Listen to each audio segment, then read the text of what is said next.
السلام عليكم. بصوا يا جماعه، في مشكله عندي في التصوير، اللي هو كل حاجه معايا صعبه، كل حاجه معايا متعقده، معرفش في ايه الصراحه. بسمي بسم الله، بصلي على النبي. مش عارفه، النيه الحمد لله سالكه وصافيه. كل ما اجي اصور، يعني امبارح كنت بعمل منبار، نضفته وحشيته وسلقته وحمرته. يا دوب بشيل الاستند احطه بره المطبخ عشان المكان ضيق. الاستند وقع بالموبايل. تمام، انا عايزه حد بس يقول لي ايه المبرر اللي بيحصل ده. الاستند وقع بالموبايل.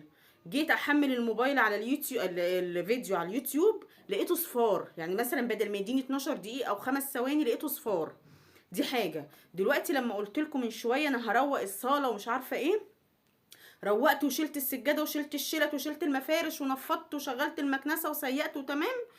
اجي احط الفيديو، ابص على الفيديو الاقيه صفار، الاقي الفيديو صفار. كان وقتها بقى فيديو فصل مني، الموبايل فصل مني. انا بصوا متضايقه والله العظيم، والله العظيم. عارفه انتوا كانه بتملوا كيسه مخرومه. يعني الواحد كان مكتئب كده وطالع من العيد زهقان ومش عايز يصور ولا عايز يروق ولا عايز يعمل اي حاجه. فاللي هو قمت والحمد لله واعوذ بالله من الشيطان الرجيم، وقمت عشان اصور. الاقي الفيديوهات صفار. فلو حد يعرف ايه الموضوع ده يقول لي.